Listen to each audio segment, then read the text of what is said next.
Hello and welcome to another video by F1 Boy.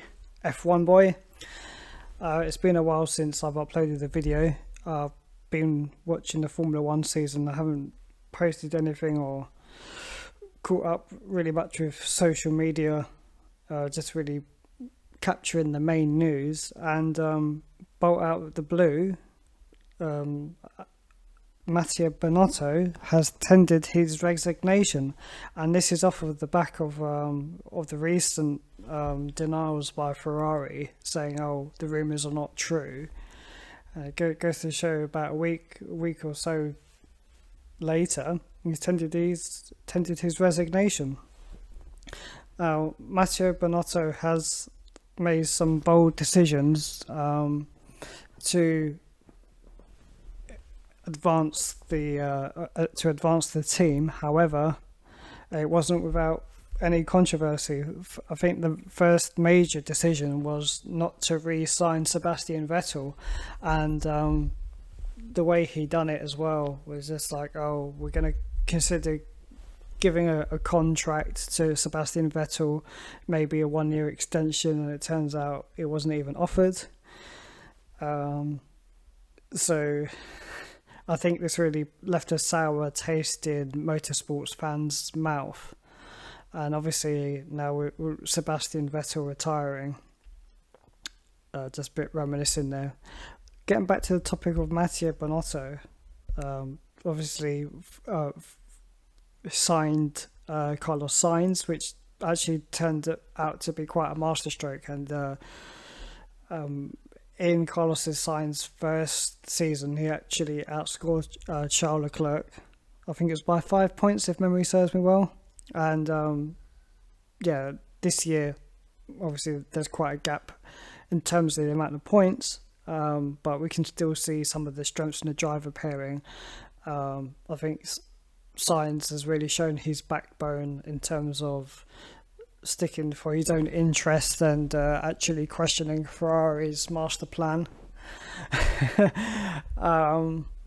in terms of strategies during the races. And I think maybe that's something that Charles Leclerc could learn from in the run-up into 2023.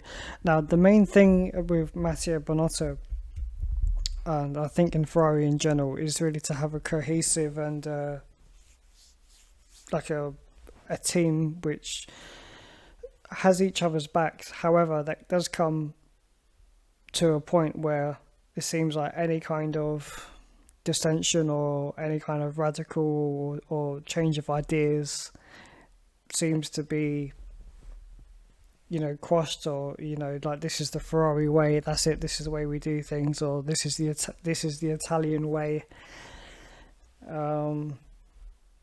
And it hasn't really come to much. Like, the last Ferrari world champion was in 2007. So what was I doing in 2007? I was probably just working or something. I mean, I was watching Formula 1 then.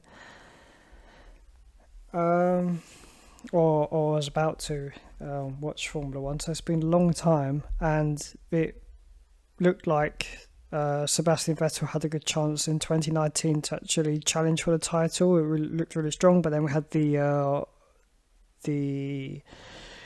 oil concerns with the engine, and there was all this hush going on.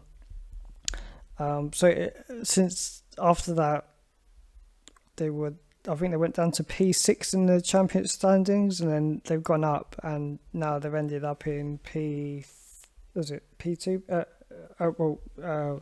Charles Leclerc got P2 in the Drivers' Championship. But the thing that I think sealed the nail in the coffin for Mattia Binotto's fate is similar to what happened, in my opinion, with Alex Albon. So when Alex Albon was driving for Red Bull, when he said over the radio, they raced me so hard, I think that quote kind of sealed it. Like, he wasn't up to the level which Red Bull needed. And Mattia Binotto, I think when he said oh, we're not here to win the championship. I think it was roughly about halfway through the season. It's just like, what's the point of being in Formula One if you don't want to win?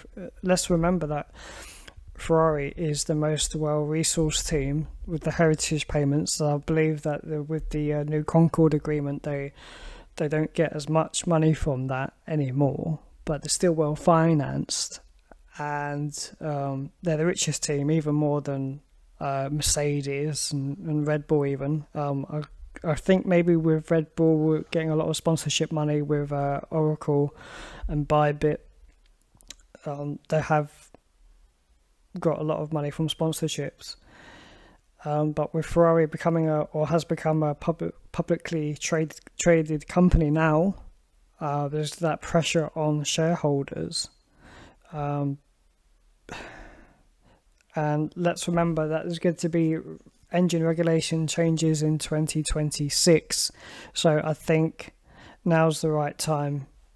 I initially have had another season to work through these new 2022 regulations, even though the regulations often change very slightly year on year. I did think maybe just give him one more chance to push up, but we've seen with Mercedes actually catching up, and they've actually managed to get a win in Brazil.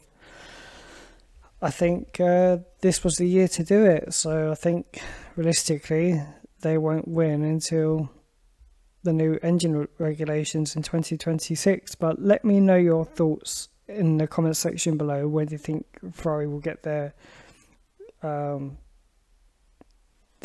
championships, whether that's the drivers or the constructors championships?